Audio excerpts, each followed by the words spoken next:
உத்தரப்பிரதேசத்தினுடைய மக்கள் தொகை வந்து இந்தியாவின் மக்கள் தொகையில் 2012-13 வரையிலும் இருக்கக்கூடியது 16.51%. அவங்களுடைய குரோத் வந்து 20% மக்கள் தொகை குரோத்து. அதே மாதிரி அப்படியே நேராக தமிழ்நாட்டுக்கு வருவோம். தமிழ்நாட்டினுடைய பாப்புலேஷன் வந்து 5.96% மொத்த இந்தியாவின் மக்கள் தொகையில். நம்மளுடைய குரோத்து 15.6%. ஆக இந்த பாப்புலேஷன் டாக்டர் சுமந்த் கூட வந்து எப்படி இந்த டிராப்பில் விழுந்தாலும் தெரியல. அவரும் இதையே சொல்லுகிறார்.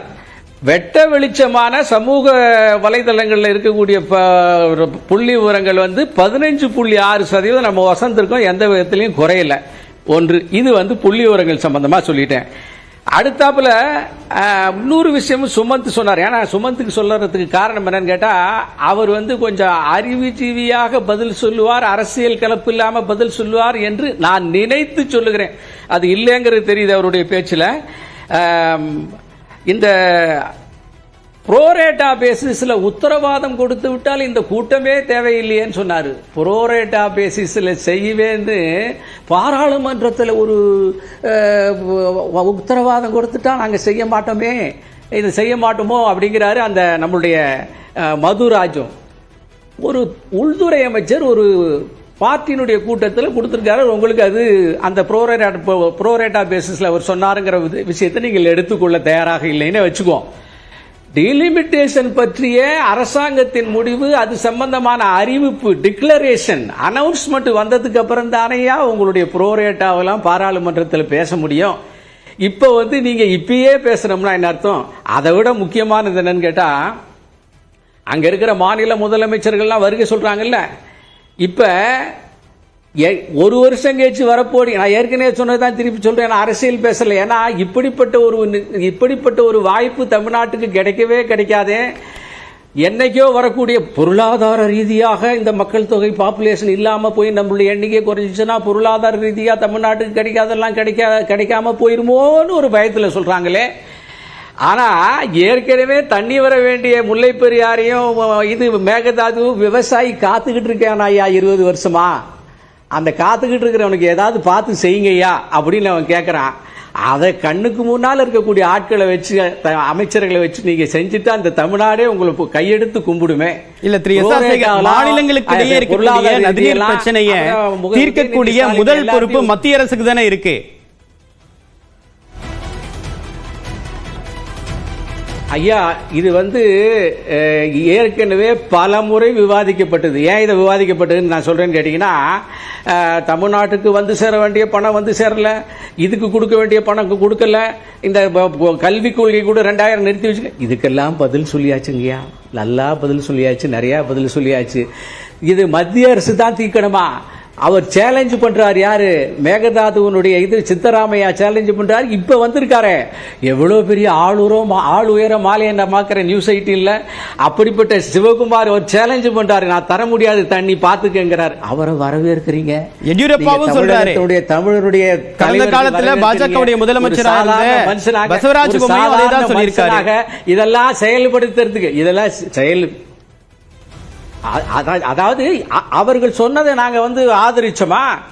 தஞ்சாவூர்ல மாநாட்டில் வெளியில நின்று அவங்களுக்கு எதிராக மாநாடு போட்டு போராட்டம்ல நடத்தணும், போராட்டம் நடத்தணும், அதை ஆதரிக்கலையே. ஆக இதுல அரசியல் பண்றீங்கயா நீங்க?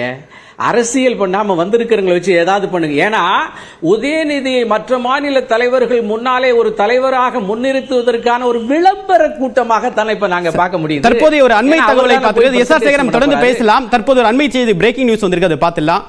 ஃபேர் டீலிமிட்டேஷனை உறுதி செய்வதன் மூலமாக கூட்டாட்சி கட்டமைப்பை பாதுகாக்க ஒன்றிணைந்த நாள். கூட்டாட்சி தத்துவத்திற்கு இது ஒரு மிக முக்கியமான வரலாற்றில் பொறிக்கப்பட வேண்டிய நாள் என்று முதலமைச்சர் மு க ஸ்டாலின் பதிவிட்டிருக்கிறார்.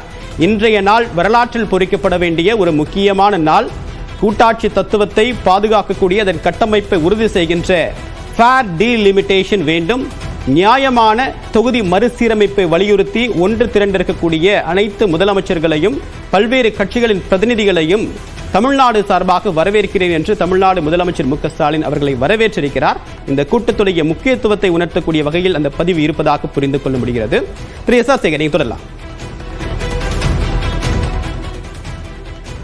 ஒரே ஒரு லைன் மட்டும் ஒரே ஒரு பதில் சொல்லிடுறேன். ஏன்னா முதல்வர் ரொம்ப அழகா சொல்லியிருக்கிறார், இது வரலாற்றிலே பொறிக்கப்பட வேண்டிய நாள், வரலாற்றிலே பொறிக்கப்பட வேண்டிய நாள்.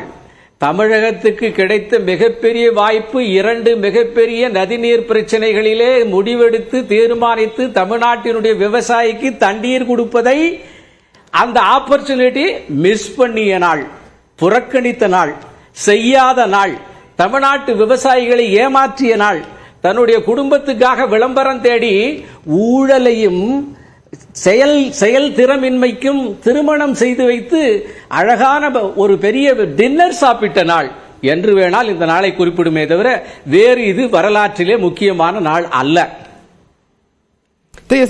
நீங்க ஒரு முக்கியமான புள்ளியை தொட்டீங்க.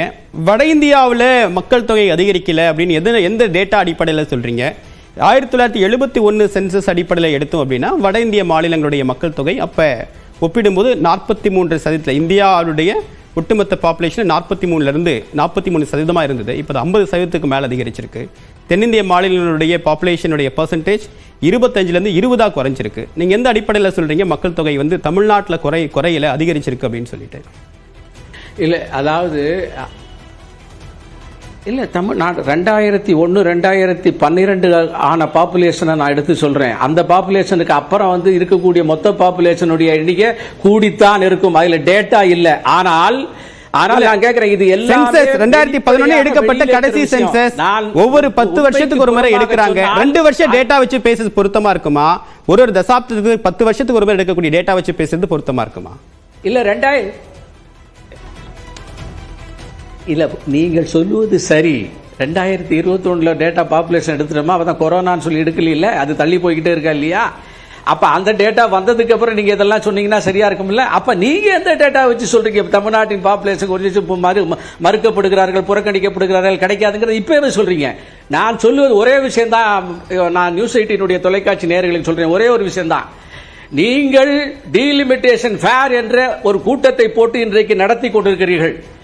அது பர்னிங் பிரச்சனையா அல்லது தமிழ்நாட்டு விவசாயிக்கு தண்ணீர் மறுத்த 2 மாநிலங்களுடைய முதல்வர் வந்திருக்கிறார்களே அவர்களோட பேச்சுவார்த்தை நடத்தாதது பர்னிங் பிரச்சனையா?